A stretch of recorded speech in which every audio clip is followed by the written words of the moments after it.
Stephen Yonti doing the Junkyard Crawl here in Munson, Mass. at P&F Auto Parts with a 1968 Mercury Cougar.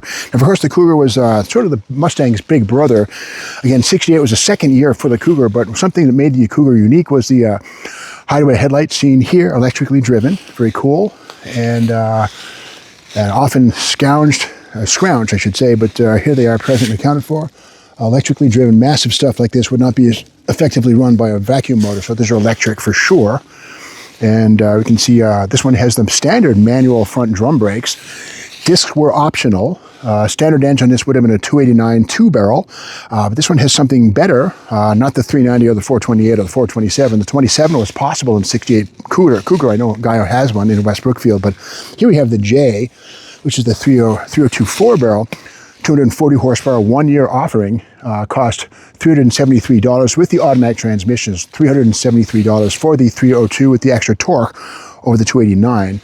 And again, the manual drum brakes, speedometer here, 120 speedo on this one here. I believe the XR7 could have had 140 speedo, not sure, but we have 120 here. Of course, the government 85 mile an hour stuff was still a decade away, 1977 or so when that happened. Silly, but true.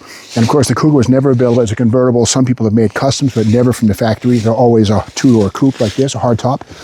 And inside bucket seats. And this one has the console shifted C4 automatic. Shifter is gone, but it's almost certainly what this has. A 3-speed manual is certainly possible. A 4-speed manual also possible. But again, this is basically a typical, regular Cougar. Front bucket seats has standard equipment on these things. I believe a bench was possible if you didn't want to be as sporty as this one is. Nice interior on these cars, plush. A little bit better than a Mustang in many ways. Of course, the Mustang and this share a lot of bones. However, these have a longer wheelbase, 111-inch wheelbase on these cars, which is 3 inches longer than a Mustang. And the extra wheelbase was added to the car behind the seat, so the rear seat passengers had more legroom than a Mustang, so extra 3 inches of legroom.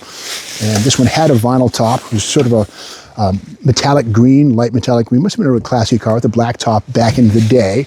And of course, the standard feature on the back of the Cougar, similar styling to the front, was a vertical grille effect on the taillights. The sequential tailored blinkers on these things been excised, sliced away from this thing. But again, there's something kind of cool about these. By the way, the leaf springs in these things are different from Mustang. They're a little bit longer, crazy but true.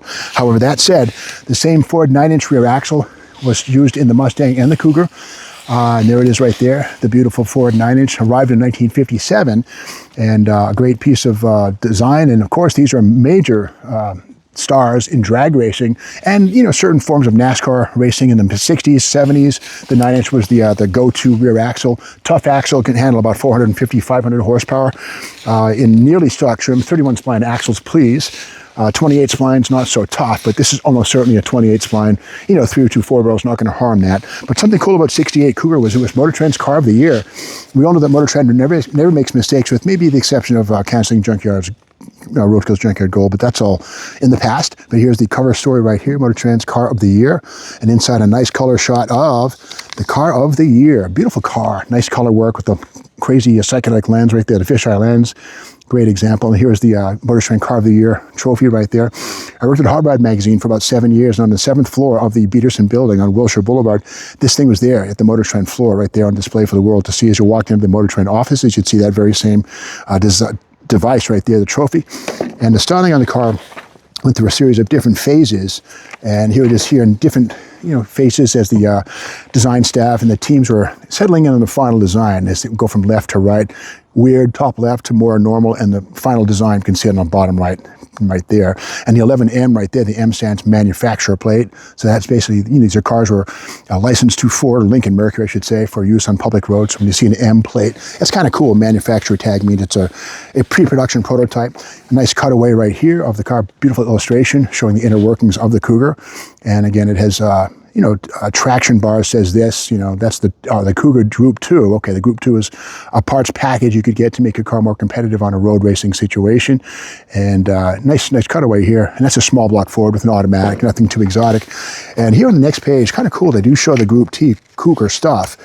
And there's dual quads on some of those things, which are kind of a cool up feature, if you will. And dual quads on a Cougar, yes, it was certainly possible. Here it is right here. The Cougar goes racing on the bottom right. There it is, the dual quads on the 302, I believe that would have been. And beautiful car with those wheels on it. I guess, I'm not sure, it was a Strope. I forget which team ran these things, but a beautiful car. There's some Group 2 manifolds made in production. You can find these things on the dealer's shelves, but I don't think these were actually installed on the line. The dual quad engine was not a factory item from the assembly line, but certainly over-the-counter stuff to make it legal for SCCA road racing. Had to homologate the parts, which was done there. So again, a beautiful example of the second year of the mighty Mercury Cougar, Ford's first personal luxury car, announced in '67, and fairly successful. The production on these cars was 113,726 units were built in 1968.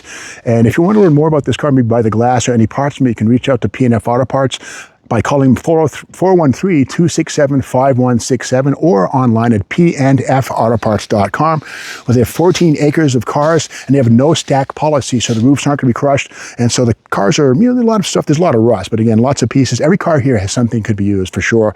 The grills on the front headlights, anything on this car that still is not rotten to the core could certainly be salvaged. And again, you can reach out to the owners of P&F and reach out and see if the bits and pieces are for sale. Everything's for sale. I stay out of the middle, but if you see something you need, give them a call.